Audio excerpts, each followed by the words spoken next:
So I'm here with William and Liam from Kitset. Now, what the hell are you guys doing over here? We've actually just come over to come over and meet some really good guys like you, to be honest. Yeah. They couldn't find any, so they came to talk to us. Yeah, I feel like the odd one out with the only one with hair. I got a little bit there. Actually, you got a little bit. I got a lot of hair in my nose and my ears and stuff. all in the wrong As you place. get older, it grows in all sorts of places, yeah. But, so I have to wear a hat, because the light shines off here. Not looking forward to it. On a serious note, tell us a little bit about the business. So what we did in 2017, we set up Kitset Assembly Service. Yep. We assemble anything from barbecues, tables, chairs, saunas, glass houses, tables, chairs, anything that is a flat pack, we assemble it. Yeah. So the boys were saying last night that there's Mitre 10 that you got a really good contract with over there in New Zealand. So they do all the stuff. I had no idea there was a business doing that shit and a good business doing that stuff.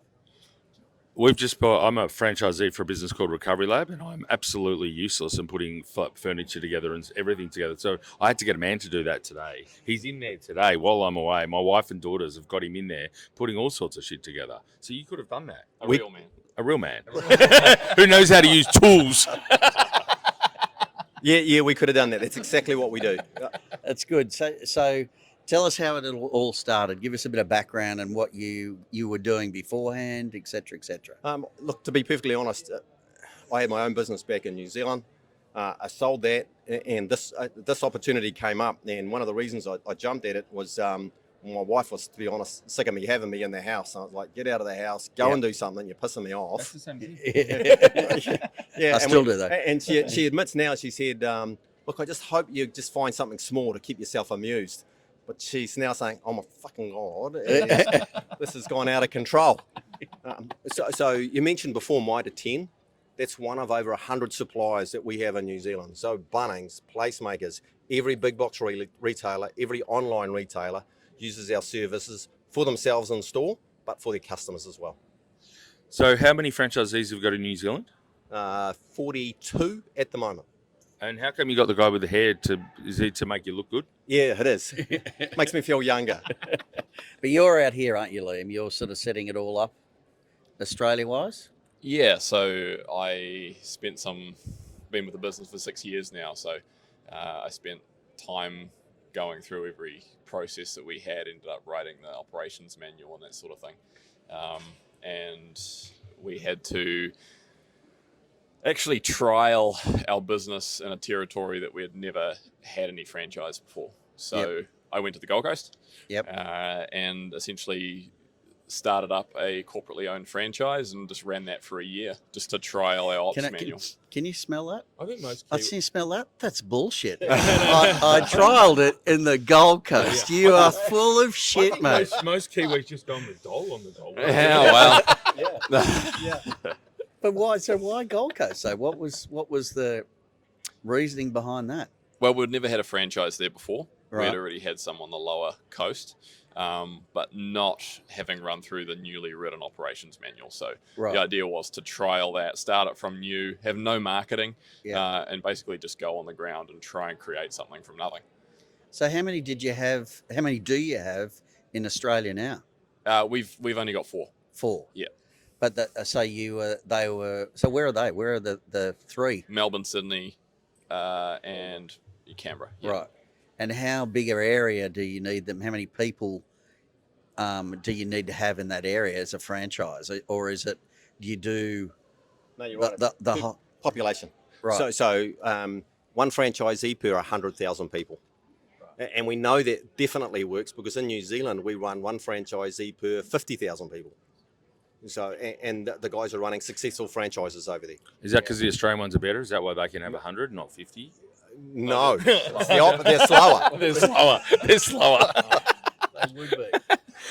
So what about challenges? So what do you see as some of the challenges in both the New Zealand market and the Australian market? The biggest challenge right now today, to be perfectly honest, is funding. We got people keen as mustard to come on as franchisees, but the banks and their funding right now at the moment are a challenge. Yeah. You know, I could have probably sold another 10 franchises in the last 2-3 months if I had unlimited capital to fund people into those franchises. So that is a challenge for sure. But in saying that, you know, we've got guys that are coming through that have got 20, 30 grand deposit, and we can put them in touch with a funder who can help fund the rest. Yeah. And that's certainly working now. Have you met with Judo Bank since you've been out here at all? No, Have you heard of them? no, I haven't even heard I of them. think we need to introduce you to them because they're. How would you describe Judo? They're sort of more an entrepreneurial bank. Is that a fair statement? Yeah, it's a new. So a new bank that started up. It's very focused on business loans, small business loans. Are they here today? I don't think so. Okay. No, but they don't have bricks and mortar places to go. It's all sort of online, but they really sit down and meet the people, talk to them, get an understanding of the business, and then they'll back you. You're dealing with the person that's going to make the decision, if that makes sense. Yeah, I think it's really important, right? Yeah, very. It's always old school, really, old school bank manager style stuff. Well, even better. So we should organise. Yeah, we'd appreciate that. Yeah, I think you'd get a lot out of it because you got proven models. You got 44 really, 40 whatever you said in New Zealand and 4 here. So I think you've got enough track record to be able to demonstrate that, and it's just a fucking logical business. It's can spit out a fair bit of cash. So yeah, it's going really, really well, and get potential franchisees come in and say, "Are you sure there's an opportunity for me? But someone wants to pay me to assemble something." He says, "I love doing this sort of stuff." Yeah. Well, wouldn't have 40 franchisees, mate, if it wasn't a viable business, Yeah. That's great. And so you're here at the FCA conference. So what sort of trends are you seeing? Is there things that are happening in New Zealand that aren't here, or vice versa? Trends that you've picked up in the Australian market? That's probably a question for you. Yeah. Over to you, Liam. I guess there's been a lot of New Zealand businesses are seeing a large increase in the franchises that are coming on board, and I think that's because it's a recession over there. So people are buying a job, which is what we've heard a lot. But we're seeing a lot of mobile services in the Australian market that are struggling with leads at the moment. So struggling to get quality leads coming through the system to actually be able to get the right type of people on board. People that you call them and say, "Hey, you got our information pack," and they go, "Oh yeah, how much are you going to pay me? When can I start my job?" Sort of thing. Not actually knowing.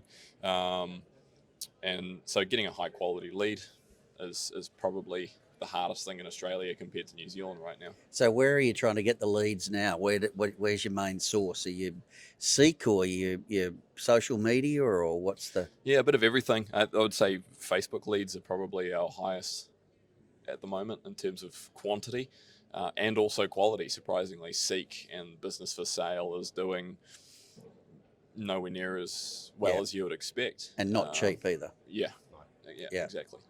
Yeah, okay. So social media is a big driver. So sorry, go. Sorry, I was just going to say the other advantage we have in New Zealand over Australia at the moment is we got 40 vehicles on the road. So, and our vehicles are in your face. They're green, they're loud. Nice colours. Yeah, we've noticed that the colours are very good. Yeah, we were disappointed you didn't have Kitset up there as well, but that's okay. So in New Zealand, it's a little bit easier. People say, "Oh, I've seen your vehicles around." Over here, we're still growing. We're still getting to that stage.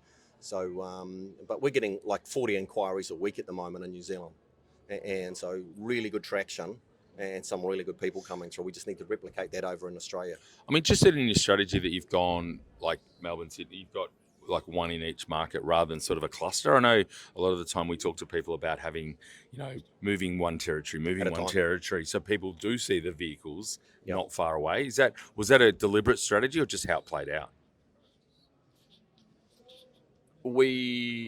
It's not deliberate. We did try scattergunning it when we first came here, and we decided that was the wrong decision. Tried to target all of our advertising into Melbourne and really grow around Melbourne. And then we got one in Sydney almost a month later. So it was an accident, really. We're covering a lot of the other states that we don't have a franchise. So Queensland currently is covered by a contractor because we still need to be able to offer our partners and our customers a service in the areas that we can't cover. Then when a franchise comes on, the contractor gets given away, shall we say, and we'll just grow it like that, And did you talk to Mark last night from, where's he? Mark's not around. Did you talk to him from the shop fitting firm that, so they do all the Garage King, and where they fit out all the garages and they assemble it all. They got Yeah, we did talk to him. Did talk to him? Yeah, Good. and he said he was going to reach out at some stage. Yeah, so that'll he be will. good. He will. I think that's great. But so what's your target? Who's your target person? Franchisee. Yeah. Yeah, our franchisees, anyone sort of over 25, sort of under 60, and it could be anyone. You know, we've had policemen, we've had school teachers, we've actually had airline pilots, corporate guys, car salesmen. It's the sort of guy that doesn't mind to tinker, or his dad taught him with a screwdriver and a hammer when he was younger. You know, those sort of guys, and they want to get back and get their hands dirty again. They've been sitting behind a corporate desk, put on a couple of extra pounds or kgs they don't want anymore. Yeah. And it's like, I need to get healthy again. I need to get outside. I need to get some fresh air. And the other sort of guys we're attracting right now. Yeah. Not a lot of lawyers then, so no. Oh, right, okay. Yeah, fair and enough. mate, do you offer some sort of mental assistance for some people when they're putting IKEA shit together? Because no matter what, there's always shit left over. Yeah. You got a psychological support in your business would be critical, I would have thought. We've got a very robust HR department. No, I guess the people we're attracting are used to it, and you do a number of them, they just get easier and easier. IKEA actually always has leftovers, to put it out there for everybody. IKEA has leftovers. So They put it in there to fuck with you. they do. What's the point of that? No worries. Well, thanks a lot. Thanks for spending some time. Hope you're enjoying the conference. Yeah, thanks very much. Okay. Thank you for Good your luck time. with the business. Good on you, boys. Thanks.